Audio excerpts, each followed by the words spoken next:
राती रुती थिति वार, पौन पानी अग्नि पाताल, तिस विच धरती थाप रखी धर्मसाल, तिस विच जी जुगत के रंगे, तिनके नाम अनेक अनंते, करमी करमी होए विचार, सच्चा आप सच्चा दरबार, तिथे सोहन पंच परवान, नदरी करम पवै निशान, कछ पकाई उथे पाए, नानक गया जापे जाए।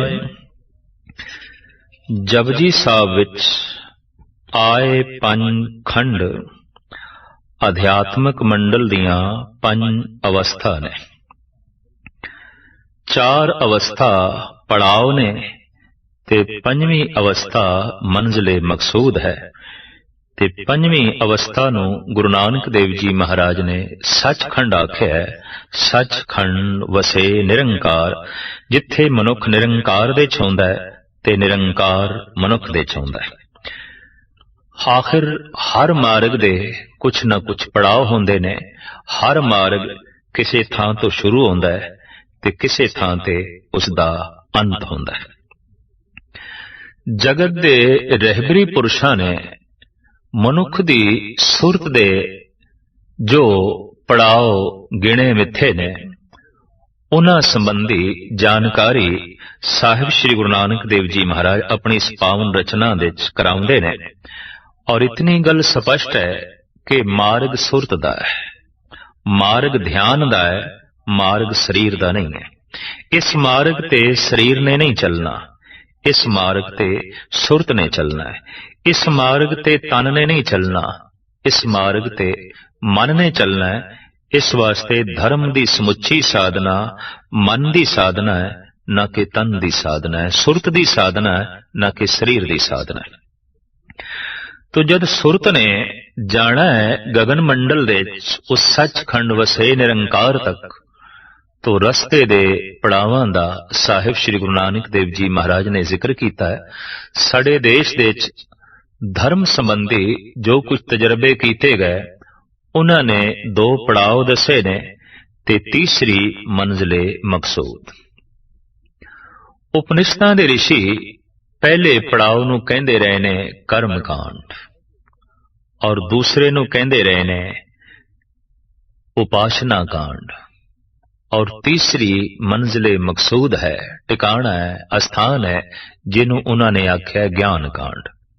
ज्ञान कांड तक पहुंचना परमात्मा तक पहुंचना है। परमात्मा की प्रकाश, ज्ञान की है प्रकाश। नाम जपत कोट सूर उजारा, बिन से भरम अंधेरा।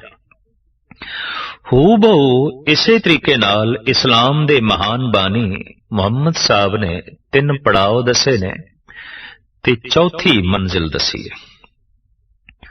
प्रथम वो कहंदे ने कि खुदा दे मार्ग ते चलना है ते यात्रा आरंभ करनी पेगी शरीयत तो। इत्थों ही कदम चुकना पेगा। पहले शरा दे च आउणा है, फिर तरीकत, कुछ तर्क करना है, त्याग दी दुनिया, तीसरी मारुफत दी दुनिया, और चौथी हकीकत, जिसनों सच्चाई कहंदे ने, उन्होंने अरबी दे च कहंदे ने हकीकत। हक, सच, हकीकत, सच्चाई।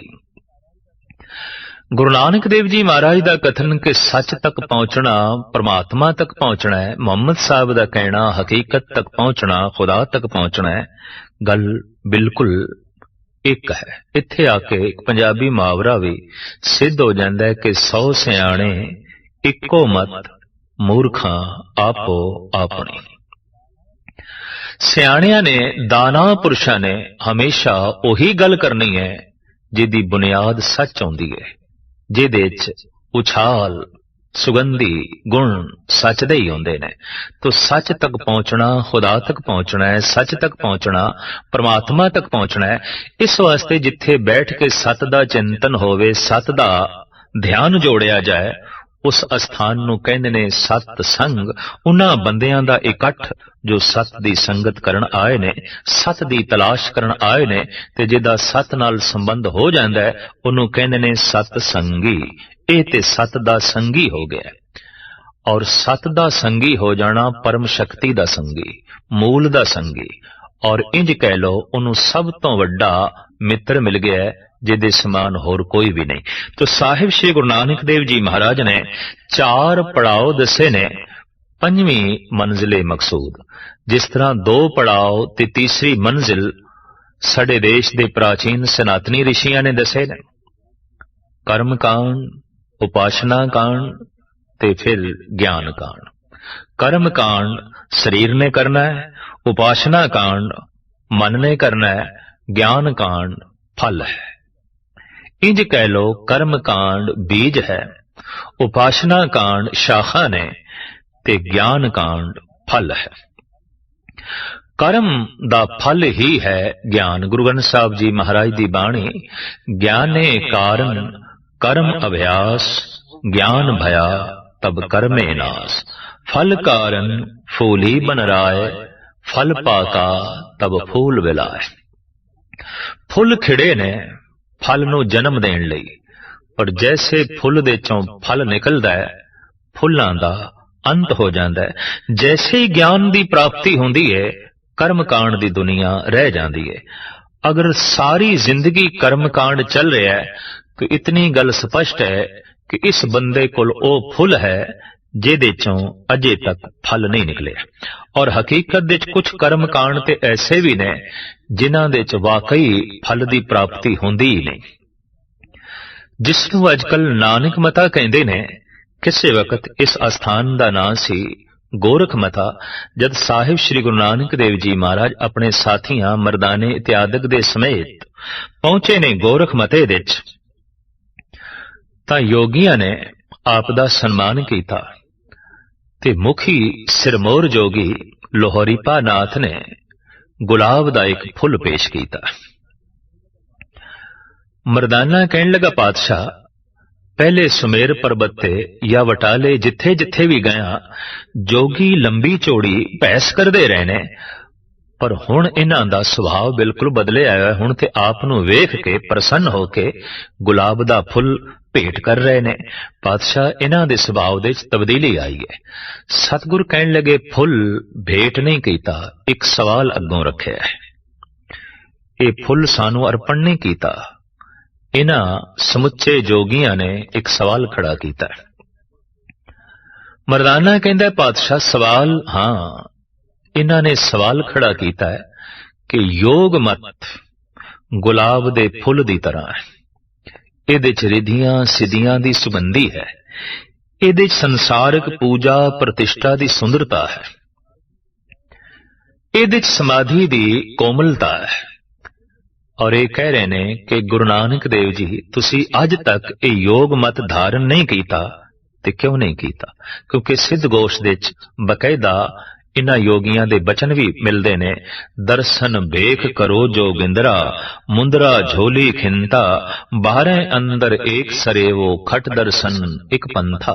जोगी सारे दे सारे कहंदे ने गुरु नानक देव जी महाराज नूं, अगर तुसी जोगी बन जाओ, मुंदरा धारण कर लो, झोली पहन लो, खिंता धारण कर लो, तो असी तुहानू जोगियां दा जोगिंदरा बना देंगे, भावनाथ बना देंगे, सारे ही तुहाडी ताबिया दे जो है रहणगे।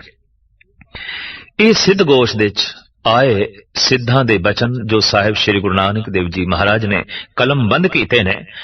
तो मर्दाने नूं कहंदे ने, नहीं मर्दानिया ये भेट नहीं कीता, ये ते कह रहे ने तुसी हुण तक जोगी क्यों नहीं बने। गुरु नानक देव जी महाराज ने ओ फुल जोगियां नूं वापस कीता। आखिया ये फुल कोमल है, इस फुल दे च सुगंधी भी है, ये फुल सुंदर भी है, पर नानक उस फुल दा पुजारी है जिस फुल दे चों फल भी निकले। ये फुल खूबसूरत जरूर है, पर किसी खूबसूरत ते मिठे फल नूं नहीं जन्म देंदा। गुरु नानक नूं केवल रिद्धि सिद्धि ते संसार दी पूजा प्रतिष्ठा नहीं चाहिदी, गुरु नानक नूं नाम दा फल चाहिदा। मैं जिंदगी दा आधार ਕੇਵਲ ਨਾਮ ਨੂੰ ਹੀ ਸਮਝਦਾ, ਤੇ ਜਿਸ ਕਰਮ ਦੇ ਵਿੱਚ ਨਾਮ ਰਸ ਨਹੀਂ, ਮੇਰੇ ਲਈ ਉਹ ਫੁੱਲ ਹੈ ਜਿਹਦੇ 'ਚ ਕੋਈ ਫਲ ਹੀ ਨਹੀਂ। ਤੇ ਮੈਨੂੰ ਇਸ ਤਰ੍ਹਾਂ ਦੇ ਫੁੱਲ ਨਹੀਂ ਚਾਹੀਦੇ ਜਿਨ੍ਹਾਂ ਫੁੱਲਾਂ ਦੇ 'ਚ ਫਲ ਨਹੀਂ ਹੈ। ਤੋ ਯੋਗੀ ਖਾਮੋਸ਼ ਹੋਏ। ਸਾਹਿਬ ਸ਼੍ਰੀ ਗੁਰੂ ਨਾਨਕ ਦੇਵ ਜੀ ਮਹਾਰਾਜ ਨੇ ਬਕਾਇਦਾ ਫਰਮਾਨ ਕੀਤਾ ਵੀ ਕਰਮ ਵੀ ਉਹ ਕਰਨਾ ਹੈ ਜਿਸ ਕਰਮ ਦੇ ਬੀਜ ਦੇ ਚੋਂ ਗਿਆਨ ਨਿਕਲੇ। ਜਿਸ ਕਰਮ ਦਾ ਧਰਮ ਨਾਲ ਸੰਬੰਧ ਨਹੀਂ, ਉਹ ਕਰਮ ਪਾਖੰਡ ਹੈ। ਜੈਸੇ ਗੁਰੂ ਅਰਜਨ ਦੇਵ ਜੀ ਮਹਾਰਾਜ ਫਰਮਾਨ ਕਰਦੇ ਨੇ, ਕਰਮ ਧਰਮ ਪਾਖੰਡ ਜੋ ਦੀਸੇ, ਤਿਨ ਜਮ ਜਾਗਾਤੀ ਲੂਟੇ, ਨਿਰਵਾਣ ਕੀਰਤਨ ਗਾਓ, ਕਰਤੇ ਕਾ ਨਿਮਕ ਸਿਮਰਤ ਜਿਤ ਛੂਟੇ। ਹੁਣ ਜਗਤ ਤੇ ਇਹੀ ਉਪਦੇਸ਼ ਦਿੱਤਾ ਜਾਂਦਾ ਹੈ, ਐ ਸੰਸਾਰੀਓ ਕਰਮ ਧਰਮ ਕਰੋ, ਕਰਮ ਧਰਮ ਕਰੋ। ਤੇ ਗੁਰੂ ਅਰਜਨ ਦੇਵ ਜੀ ਮਹਾਰਾਜ ਕਹਿੰਦੇ ਨੇ, ਫੋਕਟ ਕਰਮ ਉਹ ਕਰਮ ਜਿਨ੍ਹਾਂ ਦੇ 'ਚ ਗਿਆਨ ਨਹੀਂ, ਜਿਸ ਕਰਮ ਦੇ 'ਚ ਪ੍ਰਭੂ ਦੀ ਭਗਤੀ ਨਹੀਂ, ਜਿਸ ਕਰਮ ਦੇ ਵਿੱਚ ਨਾਮ ਦਾ ਰਸ ਨਹੀਂ, ਉਹ ਬੀਜ ਉਹ ਕਰਮ ਫੋਕਾ ਹੈ, ਫੋਕਟ ਹੈ। ਕਰਮ ਧਰਮ ਪਾਖੰਡ ਜੋ ਦੀਸੇ, ਇਹ ਤੇ ਪਾਖੰਡ ਹੈ, ਖੰਡਿਤ ਕਰੇਗਾ ਮਨ ਨੂੰ। ਦਰਅਸਲ ਕਰਮ ਕਾਂਡ ਉਹੀ ਠੀਕ ਹੈ ਜੋ ਮਨ ਨੂੰ ਅਖੰਡ ਕਰੇ, ਮਨ ਨੂੰ ਇੱਕ ਕਰੇ। ਤੇ ਜਿਸ ਕਰਮ ਦੇ ਕਰਦਿਆਂ ਹੀ ਪਾਖੰਡ ਖੰਡ ਖੰਡ ਦੇ 'ਚ ਜੀਵਣਾ ਹੈ, ਟੁਕੜਿਆਂ ਟੁਕੜਿਆਂ ਦੇ ਜੀਵਣਾ ਹੈ, ਸਾਹਿਬ ਕਹਿੰਦੇ ਨੇ ਇਹ ਉਹ ਕਰਮ ਨੇ ਜਿਨ੍ਹਾਂ ਦੇ ਚੋਂ ਗਿਆਨ ਦਾ ਫਲ, ਨਾਮ ਦਾ ਰਸ ਨਿਕਲਦਾ ਹੀ ਨਹੀਂ, ਲਿਹਾਜ਼ਾ ਇਹ ਕਰਮ ਕਾਂਡ ਪਾਖੰਡ ਹੈ। ਸਾਹਿਬ ਗੁਰੂ ਗੋਬਿੰਦ ਸਿੰਘ ਜੀ ਮਹਾਰਾਜ ਦਾ ਵੀ ਫਰਮਾਨ ਹੈ, ਕੇਵਲ ਕਰਮ ਭਰਮ ਸੇ ਚੀਨੋ, ਧਰਮ ਕਰਮ ਅਨਰਾਗੋ। ਵੀ ਚਿੰਤਨ ਕਰਦੇ ਹੋ ਐ ਪ੍ਰਮਾਤਮਾ ਦੇ ਪੁਜਾਰੀਓ, ਕੇਵਲ ਉਹਨਾਂ ਕਰਮਾਂ ਦੇ ਆਸਰੇ ਤੇ ਜਿਹੜੇ ਕਰਮ ਭਰਮ ਤੇ ਖੜੇ ਨੇ। ਭਾਵ ਜਿਸ ਕਰਮ ਦੇ ਚੋਂ ਵੀ ਭਰਮ ਨਿਕਲਦਾ ਹੈ, ਜਿਸ ਕਰਮ ਦੇ ਚੋਂ ਗਿਆਨ ਨਹੀਂ ਨਿਕਲਦਾ, ਜਿਸ ਕਰਮ ਦੇ ਚੋਂ ਭਗਤੀ ਰਸ ਨਹੀਂ ਨਿਕਲਦਾ। ਤੋ ਸਾਹਿਬ ਸ਼੍ਰੀ ਗੁਰੂ ਨਾਨਕ ਦੇਵ ਜੀ ਮਹਾਰਾਜ ਨੇ 4 ਪੜਾਅ ਦੱਸੇ ਨੇ ਤੇ 5ਵੀਂ ਮੰਜ਼ਿਲ ਦਸੀ ਹੈ। ਪ੍ਰਥਮ ਆਪ ਕਹਿੰਦੇ ਧਰਮ ਖੰਡ, ਦੂਸਰਾ ਗਿਆਨ ਖੰਡ, ਤੀਸਰਾ ਸਰਮ ਖੰਡ, ਚੌਥਾ ਕਰਮ ਖੰਡ ਤੇ 5ਵਾਂ ਸੱਚਖੰਡ, ਜੋ ਪੜਾਅ ਹੈ ਜਿੱਥੇ ਤੱਕ ਮਨੁੱਖ ਦੇ ਮਨ ਨੇ, ਮਨੁੱਖ ਦੇ ਧਿਆਨ ਨੇ, ਮਨੁੱਖ ਦੀ ਸੁਰਤ ਨੇ ਪਹੁੰਚਣਾ। ਯਾਤਰਾ ਆਰੰਭ ਕਰਨੀ ਪਏਗੀ ਧਰਮ ਖੰਡ ਤੋਂ। ਪਰ ਹੁਣ ਕੋਈ ਮਨੁੱਖ ਯਾਤਰਾ ਆਰੰਭ ਕਰ ਚੁੱਕਿਆ ਹੈ ਤੇ ਵਾਕਈ ਉਹ ਧਰਮ ਖੰਡੀ ਹੈ, ਪਹਿਚਾਣ ਕਿਸ ਤਰ੍ਹਾਂ ਹੋਵੇਗੀ? ਦਰਅਸਲ ਗੁਰੂ ਨਾਨਕ ਦੀ ਸਾਰੀ ਸਿੱਖਿਆ ਦੀਕਸ਼ਾ ਧਰਮ ਦੀ ਮਨ ਪ੍ਰਤੀ ਹੈ। ਔਰ ਸਾਹਿਬ ਐਸਾ ਵੀ ਕਹਿੰਦੇ ਨੇ ਕਿ ਧਾਰਮਿਕ ਦਿਖਾਈ ਦੇ ਜਾਣਾ ਇਹ ਤੇ ਇੱਕ ਸ਼ਿੰਗਾਰ ਹੈ। ਇਹ ਤੇ ਕੋਈ ਵੀ ਕਿਸੇ ਤਰ੍ਹਾਂ ਦਾ ਸ਼ਿੰਗਾਰ ਕਰਕੇ ਧਾਰਮਿਕ ਦਿਖਾਈ ਦੇ ਸਕਦਾ ਹੈ, ਪਰ ਧਾਰਮਿਕ ਹੋ ਜਾਣਾ ਇੱਕ ਬਹੁਤ ਵੱਡੀ ਸਾਧਨਾ ਹੈ, ਇੱਕ ਬਹੁਤ ਵੱਡੀ ਤਪੱਸਿਆ ਹੈ, ਇੱਕ ਬਹੁਤ ਵੱਡੀ ਮਿਹਨਤ ਹੈ। ਸਾਹਿਬ ਆਪ ਵੀ ਕਹਿੰਦੇ ਨੇ ਉੱਤੇ ਮੁਸ਼ੱਕਤ ਹੈ, ਜਿੰਨੀ ਨਾਮ ਧਿਆਇਆ ਗਏ ਮੁਸ਼ੱਕਤ ਘਾਲ। ਬੜੀ ਭਾਰੀ ਮਿਹਨਤ ਹੈ, ਬੜੀ ਜੋ ਹੈ ਕਰੜੀ ਮੁਸ਼ੱਕਤ ਹੈ। ਤੋ ਇਸੇ ਤਰੀਕੇ ਨਾਲ ਇਸਲਾਮ ਦੇ ਪਹਿਲੇ ਪੜਾਅ ਦੀ ਪਹਿਚਾਨ ਹੋ ਜਾਂਦੀ ਹੈ ਵੀ ਸ਼ਰਅ ਦੇ 'ਚ ਆਇਆ ਹੈ। ਔਰ ਉਪਨਿਸ਼ਦਾਂ ਦੇ ਰਿਸ਼ੀਆਂ ਦੇ ਮੁਤਾਬਕ ਜੋ ਕਰਮ ਕਾਂਡ ਦੇ 'ਚ ਆਇਆ, ਉਹਨੇ ਯਾਤਰਾ ਆਰੰਭ ਕਰ ਦਿੱਤੀ। ਗੁਰੂ ਨਾਨਕ ਦੇਵ ਜੀ ਮਹਾਰਾਜ ਕਹਿੰਦੇ ਜੋ ਧਰਮ ਖੰਡੀ ਹੈ ਉਹਨੇ ਯਾਤਰਾ ਆਰੰਭ ਕਰ ਦਿੱਤੀ। ਪਰ ਹੁਣ ਧਰਮ ਖੰਡੀ ਹੈ ਇਹ ਕਿਸ ਤਰ੍ਹਾਂ ਪਹਿਚਾਣ ਹੋਵੇਗੀ? ਸਾਹਿਬ ਕਹਿੰਦੇ ਨੇ ਧਰਮ ਖੰਡੀ ਆਪਣੇ ਜੀਵਨ ਨੂੰ ਧਰਮ ਦਿੰਦਾ ਹੈ, ਇੱਕ ਮਰਿਆਦਾ ਦਿੰਦਾ ਹੈ, ਇੱਕ ਅਸੂਲ ਦਿੰਦਾ ਹੈ, ਇੱਕ ਵਿਧੀ ਤੇ ਵਿਧਾਨ ਦਿੰਦਾ ਹੈ। ਔਰ ਉਹ ਕਿਸ ਤਰ੍ਹਾਂ ਦਿੰਦਾ ਹੈ? ਉਹਨੂੰ ਇੱਕ ਸੂਝ ਮਿਲਦੀ ਹੈ, ਉਹਨੂੰ ਇੱਕ ਸਮਝ ਮਿਲਦੀ ਹੈ ਸਤਸੰਗ ਕਰ ਕਰਕੇ ਕਿ ਜਗਤ ਵਿੱਚ ਜੋ ਕੁਝ ਵੀ ਹੋ ਰਿਹਾ ਹੈ ਸਭ ਵਿਧੀ ਪੂਰਵਕ ਹੋ ਰਿਹਾ ਹੈ, ਸਭ ਵਿਧਾਨਕ ਢੰਗ ਨਾਲ ਹੋ ਰਿਹਾ ਹੈ। ਸਾਹਿਬ ਉਸ ਦਾ ਹੀ ਨਿਖੇੜਾ ਇਸ ਪਾਵਨ ਪਵਿੱਤਰ ਪੌੜੀ ਵਿੱਚ ਕਰਦੇ ਨੇ। ਰਾਤੀ ਰੁੱਤੀ ਥਿੱਤੀ ਵਾਰ, ਪੌਣ ਪਾਣੀ ਅਗਨੀ ਪਾਤਾਲ। ਇਹ ਰਾਤਾਂ, ਇਹ ਰੁੱਤਾਂ, ਇਹ ਥਿੱਤ, ਇਹ ਵਾਰ, ਇਹ ਦਿਨ ਦਿਹਾੜੇ ਕਿਸੇ ਵਿਧੀ ਵਿਧਾਨ ਦੇ ਮੁਤਾਬਕ ਗਰਦਿਸ਼ ਦੇ 'ਚ ਨੇ, ਚੱਲ ਰਹੇ ਨੇ। ਸਾਹਿਬ ਪਰਿਪੂਰਨ ਪ੍ਰਮਾਤਮਾ ਨੇ ਇੱਕ ਅਟਲ ਨਿਯਮ ਅਸੂਲ ਬਣਾ ਦਿੱਤਾ ਹੈ, ਉਸ ਦੀ ਉਲੰਘਣਾ ਨਹੀਂ ਹੋ ਸਕਦੀ। ਅਗਰ ਕੋਈ ਲੱਖ ਕੋਸ਼ਿਸ਼ ਕਰੇ ਕਿ ਅਗਨੀ ਦੇ ਚੋਂ ਠੰਡਕ ਮਿਲੇ ਤੇ ਬਰਫ਼ ਦੇ ਚੋਂ ਤਪਸ਼ ਮਿਲੇ, ਐਸਾ ਹੋ ਨਹੀਂ ਸਕਦਾ। ਸੂਰਜ ਦੇ ਚੋਂ ਅੰਧੇਰਾ ਮਿਲੇ ਔਰ ਚੰਦਰਮਾ ਦੇ ਚੋਂ ਜਲਨ ਮਿਲੇ, ਨਹੀਂ, ਐਸਾ ਨਹੀਂ ਹੋ ਸਕਦਾ। ਹਰ ਇੱਕ ਨੇ ਆਪਣੇ ਆਪਣੇ ਨਿਯਮ ਦੀ ਪਾਲਣਾ ਕਰਨ ਵਾਸਤੇ ਉਸ ਪਰਿਪੂਰਨ ਪਰਮਾਤਮਾ ਨੇ ਡਿਊਟੀ ਤੇ ਲਾਏ ਹੋਏ ਨੇ, ਸੇਵਾ ਤੇ ਲਾਏ ਹੋਏ ਨੇ। ਤੋ ਸਾਹਿਬ ਕਹਿੰਦੇ ਨੇ ਜਿਸ ਤਰ੍ਹਾਂ ਇਹ ਰਾਤਾਂ ਰੁੱਤਾਂ ਥਿਤ ਵਾਰ ਨਿਯਮ ਪੂਰਵਕ ਚੱਲ ਰਹੇ ਨੇ ਔਰ ਆਪਣੀ ਡਿਊਟੀ ਨਿਭਾ ਰਹੇ ਨੇ, ਇਸੇ ਤਰੀਕੇ ਨਾਲ ਪਵਨ ਤੇ ਪਾਣੀ ਤੇ ਅਗਨੀ ਤੇ ਪਾਤਾਲ ਕਿਸੇ ਨਿਯਮ ਤੇ ਖੜੇ ਨੇ। ਭਾਵ ਉੱਪਰ ਦੀ ਧਰਤੀ, ਥੱਲੇ ਦੀ ਧਰਤੀ ਕਿਸੇ ਵਿਧਾਨਕ ਢੰਗ ਦੇ ਨਾਲ ਖੜੀ ਹੈ, ਕਿਸੇ ਅਸੂਲ ਤੇ ਖੜੀ ਹੈ। ਇੱਕ ਸਿਆਣਾ ਬੰਦਾ, ਧਰਮਖੰਡੀ ਬੰਦਾ ਜਦ ਵੇਖਦਾ ਹੈ ਗ੍ਰਹਿ ਨਛੱਤਰਾਂ ਦੇ ਉੱਤੇ ਨਿਗਾਹ ਮਾਰਦਾ ਹੈ ਵੀ ਲਾਜ਼ਮੀ ਕਿਸੇ ਵਿਧਾਨਕ ਢੰਗ ਨਾਲ ਇਹ ਟਿਕਿਆ ਹੋਇਆ ਹੈ। ਦੇਖੋ ਟ੍ਰੈਫਿਕ ਦੇ ਰੂਲ ਹੁੰਦਿਆਂ ਹੋਇਆਂ, ਯਾਤਾਯਾਤ ਦੇ ਨਿਯਮ ਹੁੰਦਿਆਂ ਹੋਇਆਂ ਵੀ ਅਣਗਿਣਤ ਐਕਸੀਡੈਂਟ ਹੋ ਜਾਂਦੇ ਨੇ, ਟਕਰਾਓ ਹੋ ਜਾਂਦੇ ਨੇ। ਹਜ਼ਾਰਾਂ ਨਹੀਂ, ਅਰਬਾਂ ਖਰਬਾਂ ਗ੍ਰਹਿ ਨਛੱਤਰ ਸੂਰਜ ਚੰਦ ਤਾਰੇ ਜੋ ਆਵਾਜ਼ ਤੋਂ ਵੀ ਤਿੱਖੇ ਚੱਲ ਰਹੇ ਨੇ, ਪਰ ਮਜਾਲ ਹੈ ਕਿਧਰੇ ਟਕਰਾਓ ਹੋਵੇ तो लाजमी कोई विधि है, कोई विधान है, कोई नियम है, नहीं तो सारे ही टकरा जान और सारे अज खत्म हो जान।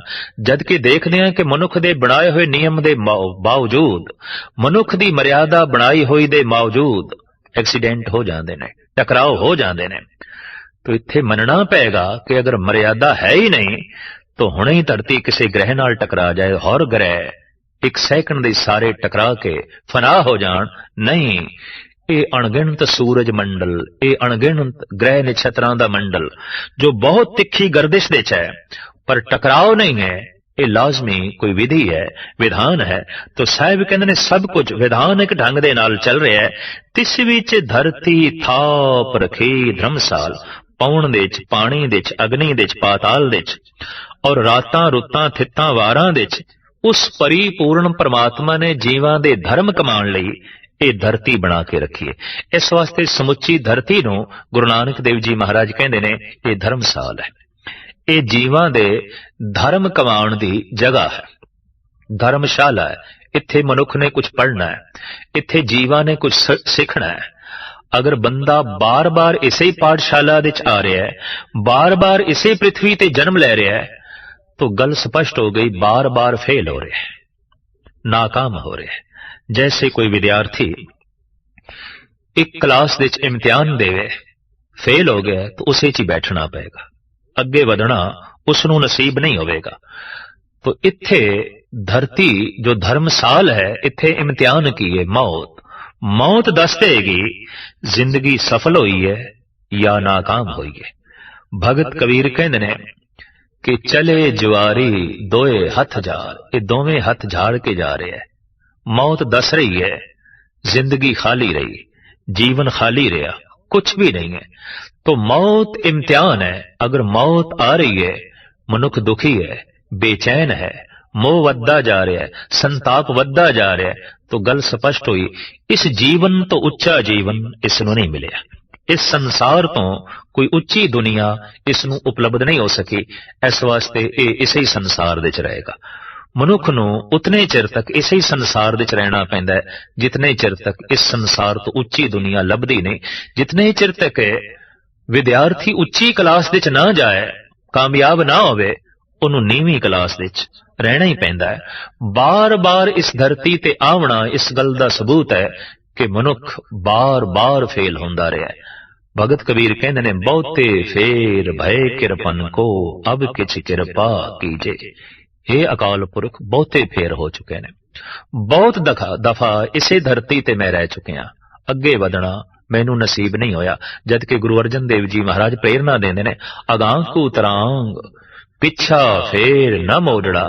ये धर्म कमाण दी जगह है ते तू इत्थे ही घर बना के बैठ गया, इत्थे टिक के बैठ गया, अगां वधण दा ना नहीं ले रहा। साहिब कहंदे ने ये जीवां दे धर्म कमाण दी जगह है।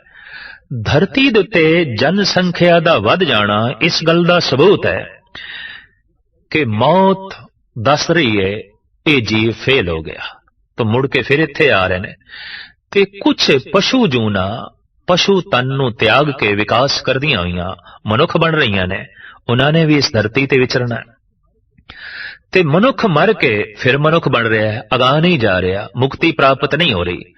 तो इस ढंग नाल सहजे सहजे जनगणना वधी जा रही है, वधी जा रही है, ਔਰ ਵਧਣ ਦਾ ਇਹ ਇੱਕ ਮੂਲ ਕਾਰਨ ਹੈ ਧਾਰਮਿਕ ਦ੍ਰਿਸ਼ਟੀਕੋਣ ਦੇ ਮੁਤਾਬਕ।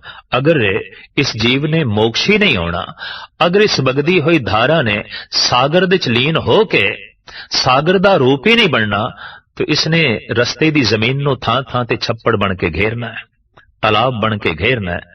तो धरती दी जनसंख्या वधण दा धार्मिक दृष्टिकोण दे अनुसार यही कारण है कि मनुख मर के फिर इस धरती ते आ रहा है ते पशु जूना सहजे सहजे पशु तन त्याग के विकास कर दियां हुई मनुखा तन प्राप्त कर रही ने।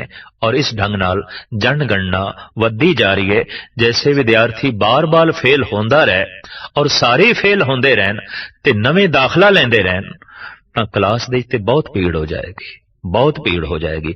धरती दी भीड़ इस गल दा सबूत है कि मनुख दी सुरत अगां नूं जो है नहीं जा रही। तो साहिब कहंदे ने ये जीवां दे धर्म कमाण दी जगह है। किहड़ी? ये धरती। तिस विच जी जुगत के रंग, इस दे विच जीवन दियां अणगिणत जुगतियां ने। जीव बथेरे ने पर एक जुगती नाल नहीं जीवदे।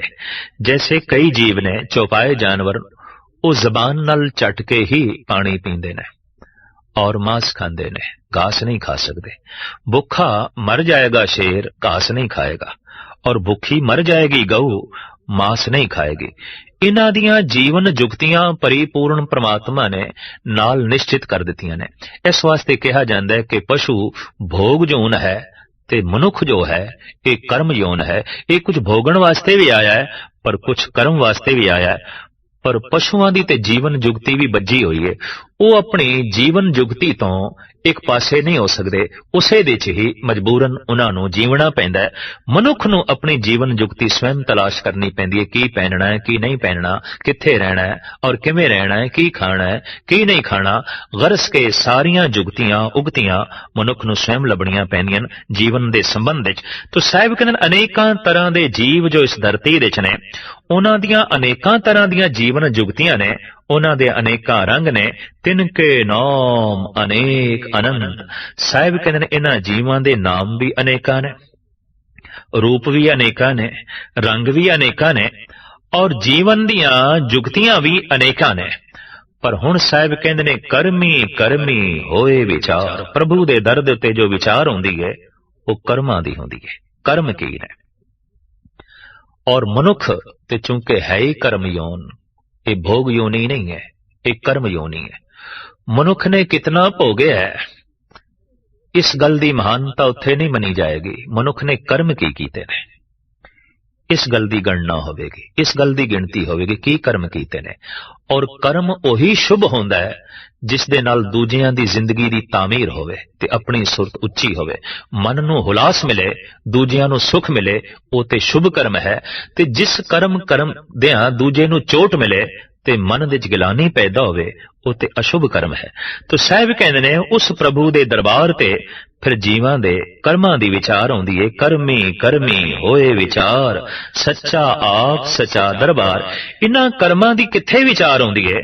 जो परमात्मा आप सच्चा है ते जिहदा दरबार सच्चा है ते जिहदा न्याय सच्चा है, उस दरबार दे तमाम जीवां दे कर्मां दी विचार होंदी है। तिथे सोहन पंच प्रवान, उस परमात्मा दे दरबार दे सुभायमान होंदे ने कौन? पंच जन, सिरमौर मनुख। कौन? संत जन, भगत जन। ये पंच ने, ये मनुखां दे पंच ने, सिरमौर ने, महान ने, मुखी ने। महाराज कहते हैं प्रभु दे दर दे ते ये शोभा पाउंदे ने। नदरी करम पवे नहीं साण, प्रभु दी बख्शिश द्वारा इन्हां दे मस्तक दे ते बख्शिश दा निशान पै जांदा है। भाव के भगती भाव मत्थे ते प्रगट होंदी है। जैसे कि साहिब श्री गुरु नानक देव जी महाराज फरमान करदे ने, गुजड़ा लद्धम लाल मत्थे ही प्रगट थिया। क्रोध मत्थे ते प्रगट होंदा है, लोभ मत्थे ते प्रगट होंदा है, वासना मत्थे ते प्रगट होंदी है, प्रेम भाव मत्थे ते प्रगट होंदा है, भगती रस मत्थे ते प्रगट होंदा है। मस्तक दस देंदा है, अखां दस देंदियां ने ये मनुख किथे है। तो साहिब कहंदे ने एक गुप्त लाल मैनू लभ्या है, पर मैं उस गुप्त लाल नूं रख नहीं सकिया छुपा के मत्थे ते प्रगट हो गया। भाव मत्थे ते प्रगट होवेगा, प्रेम मत्थे ते प्रगट होवेगा। गुजड़ा लद्धम लाल मत्थे ही प्रगट थिया, अनग जतन कर हिरदे राखिया, रतन न छपे छपाया। सो लाजमी मस्तक ते प्रगट होंदा है। साहिब कहंदे ने ई जिहड़ा मस्तक ते प्रगट होया है भगती भाव, ਇਹ ਪ੍ਰਮਾਤਮਾ ਦੀ ਤਰਫੋਂ ਬਖਸ਼ਿਸ਼ ਦਾ ਨਿਸ਼ਾਨ ਹੈ, ਟਿੱਕਾ। ਜਿਵੇਂ ਮਸਤਕ ਤੇ ਟਿੱਕਾ ਲਾਈਦਾ, ਸਾਹਿਬ ਕਹਿੰਦੇ ਨੇ ਪ੍ਰਮਾਤਮਾ ਨੇ ਟਿੱਕਾ ਲਾ ਦਿੱਤਾ ਹੈ ਬਖਸ਼ਿਸ਼ ਦਾ, ਰਹਿਮਤ ਦਾ। ਕੱਚ ਪਕਾਈ ਉੱਥੇ ਪਾਏ, ਕੌਣ ਕੱਚਾ ਹੈ ਕੌਣ ਪੱਕਾ ਹੈ, ਇੱਥੇ ਪ੍ਰਭੂ ਦੇ ਦਰ ਤੇ ਫੈਸਲਾ ਹੋਵੇਗਾ। ਇੱਥੇ ਮਨੁੱਖ ਕਿਸੇ ਬਾਰੇ ਇਹ ਨਹੀਂ ਕਹਿ ਸਕਦਾ ਕਿ ਇਹ ਕੱਚਾ ਹੈ ਇਹ ਪੱਕਾ ਹੈ। ਜੈਸੇ ਪੱਕਾ ਫਲ ਮਿੱਠਾ ਹੁੰਦਾ ਹੈ, पक्का संत ही मिठास नाल भरिया हुंदा है। कच्चा संत जो अजे कर्म कांड दे च है, पक्का संत जो नाम रस तक पहुंच गया। साहिब कहंदे ने नानक कचड़ियां स्यों तोड़, ढूंढ सजन संत पक्या। कच्चे फल फिक्के हुंदे ने, कौड़े हुंदे ने, उन्हां च रस नहीं आउंदा, स्वाद नहीं आउंदा। कर्म कांडी दे कोल तसब हुंदा है, तंग दिली आउंदी है, ਉਹਦੇ ਹਿਰਦੇ 'ਚ ਦੂਜੇ ਵਾਸਤੇ ਥਾਂ ਨਹੀਂ ਆਉਂਦੀ। ਪਰ ਕਰਮ ਕਾਂਡੀ ਜਦ ਗਿਆਨ ਕਾਂਡ ਤੱਕ ਪਹੁੰਚਦਾ ਹੈ, ਭਗਤੀ ਰਸ ਤੱਕ ਪਹੁੰਚਦਾ ਹੈ, ਤਾਂ ਸਾਰੇ ਸੰਸਾਰ ਲਈ ਉਹਦਾ ਹਿਰਦਾ ਖੁੱਲ ਜਾਂਦਾ ਹੈ। ਉਹ ਸਾਰੇ ਹੀ ਦੁਆਰ ਖੁੱਲੇ ਰੱਖਦਾ ਹੈ, ਹਰ ਇੱਕ ਲਈ ਖੁੱਲੇ ਰੱਖਦਾ ਹੈ ਔਰ ਹਰ ਇੱਕ ਨੂੰ ਮਿੱਤਰ ਕਹਿੰਦਾ ਹੈ। ਸਾਹਿਬ ਕਹਿੰਦੇ ਨੇ ਕੌਣ ਕੱਚਾ ਹੈ ਕੌਣ ਪੱਕਾ ਹੈ, ਕੌਣ ਸੰਤ ਹੈ ਕੌਣ ਅਸੰਤ ਹੈ। ਇਹ ਤੇ परमात्मा दे दर ते ही फैसला होवेगा। नानक गया जापे जाए, जिसने हुण मर के अगां जाना है ते पता चलना है कौन कच्चा है कौन पक्का है। इत्थे किसे बारे फैसला नहीं कीता जा सकता। यह गल वखरी है कि कोई भी मर जाए असी उसनूं कहने ये स्वर्गवास हो गया। किसे एक मनुख लई भी ऐसा नहीं आख्या जांदा ये नरकवास होया, यही आख्या जांदा है स्वर्गवास होया। गुरमत विच कहंदे ने ये सचखंड बयाना कर गया है, भी ये सचखंड वासी हो गया है। तो सचखंड मर के नसीब नहीं होंदा। जो जीवदियां जी सचखंड तक उपलब्ध नहीं होया, उन्हों मरण तो बाद सचखंड नसीब नहीं हो सकता। बैणी कहे सुनोरे संतो, मरण मुकत किन पाई। हाँ, मौत मरना ये जरूर दस देंदी है कि यह मनुख सचखंड दे च जीवे है कि झूठ खंड दे च जीवे है, यह मनुख नरक दे च जीवे है कि स्वर्ग दे च जीवे है। तो साहिब कहन धर्म खंड दी यह विचार है कि उस मनुख दी जिंदगी सारी विधानक होवेगी। उसका उठना बैठना खाना पीना सोना जागना पैना हता के हसना ते रोना सब विधानक होवेगा। उसदे उठण तो बैठण तो हसण तो रोण तो किसी नूं चोट नहीं पहुंचेगी, उहदे पहनण तो उहदे खाण पीण तो और उसदी दिन भर दी चर्या तो किसी नूं नुकसान नहीं पहुंचेगा। उहदी दी सारी जिंदगी सिमटी हुई होवेगी, विधान दे च होवेगी। जैसे नदी दी धारा दो किनारियां दे बंधन दे चलदी है, इस तरह उस मनुख दी जीवन धारा धर्म दे बंधन दे चलदी है, विधान दे बंधन दे चलदी है और किसी नूं हानि नहीं पहुंचांदी। जिवें बनेरियां दी किनारियां दी उलंघना करके दरिया दे पानी दे च उछाल आ जाए ते ओह बहुत सारे कस्बिਆਂ ਨੂੰ शहरां ਨੂੰ ते खेतियां ਨੂੰ तबाह कर देंदा है। इस तरह की गैर विधानक जिंदगी कईयां लई दुख का बायस बनती है, कलेश का बायस बनती है। साहिब कहन धर्म खंड की यह पहचान है कि जप करदे होया उस मनुख नूं समझ आ गई है कि जिंदगी नूं मैं एक विधान देना है, जिंदगी नूं मैं एक धर्म देना है, जीवन नूं मैं एक असूल देना है। और असूल दे च जो जी रहा है, धर्म दे च जी रहा है, विधानक ढंग नाल जी रहा है और भगती कर रहा है, नाम जप रहा है, इस तरह के बंदे नूं कहंदे ने ये बंदा धर्मखंडी है। अगले खंड साहिब श्री गुरु नानक देव जी महाराज दसते ने ज्ञान सरम कर्म ते सच।